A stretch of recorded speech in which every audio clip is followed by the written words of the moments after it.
আজ বিশ্ব বাঘ দিবস। বাঘের সংখ্যা বৃদ্ধি, সুন্দরবনের সমৃদ্ধি, এই প্রতিপাদ্যে দেশে পালিত হচ্ছে দিনটি। সবশেষ বাঘশুমারি অনুযায়ী সুন্দরবনে বাঘের সংখ্যা ১২৫টি।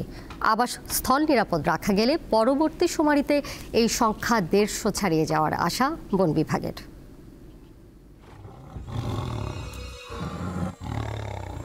জলবায়ু পরিবর্তনে আবাসস্থল সংকুচিত হওয়া, শিকারীদের দৌরাত্ম্য, খাদ্য সংকট ও টেকসই পদক্ষেপের অভাবে সুন্দরবনে সংকটে রয়েছে রয়্যাল বেঙ্গল টাইগার। গত ২ দশকে সুন্দরবনে বাঘের টিকে থাকার লড়াইটা কঠিন হয়ে পড়েছে। ২০১৫ সালে প্রথম আদমশুমারিতে বাঘের সংখ্যা ছিল ১০৬টি, ২০১৮ সালে হয় ১১৪টি, আর ২০২৫ সালে সেই সংখ্যা দাঁড়ায় ১২৫টিতে। তবে সুন্দরবনের বনদস্যু ও শিকারীদের তৎপরতা বৃদ্ধি পাওয়ায় বাঘ বৃদ্ধির ধারাবাহিকতা নিয়ে শঙ্কা দেখা দিয়েছে।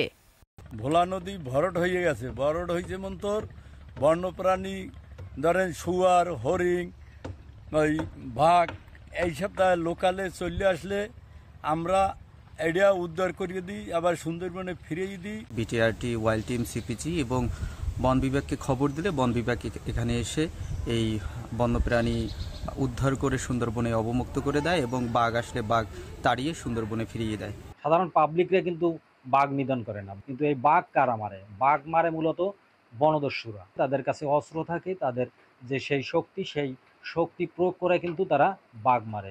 বন বিভাগ ও কোস্ট গার্ড জানায়, বাঘের আবাসস্থল নিরাপদ রাখতে ড্রোন ও তথ্য প্রযুক্তির সহায়তায় নজরদারি বাড়ানো হয়েছে। হরিণের পপুলেশন বৃদ্ধি পেলে কিন্তু বাঘের খাবারও বেড়ে যায়, বাঘের পপুলেশন বৃদ্ধির একটি চান্স থাকে। আর ডাকাতটা আসলে একটু খেয়াল রাখতে হবে।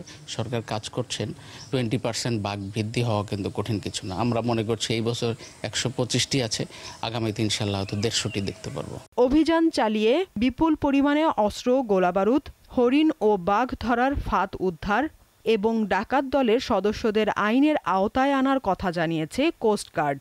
আমরা বিপুল পরিমাণ অস্ত্র, গোলাবারুদ সহ হরিণ এবং বাঘ ধরার ফাঁদ সহ অনেক দুষ্কৃতীকে গ্রেফতার করেছি এবং আইনের আওতায় এনেছি। আমরা একই সাথে আমাদের সুন্দরবন সংলগ্ন এলাকাগুলোতে আমরা অ্যাওয়ারনেস প্রোগ্রাম বৃদ্ধি করেছি। সংশ্লিষ্টরা বলছেন, সুন্দরবনের পাশাপাশি উপকূলের প্রাণ ও প্রকৃতির ভারসাম্য রক্ষায় বাঘ রক্ষার বিকল্প নেই। দীপ্ত বার্তা কক্ষ।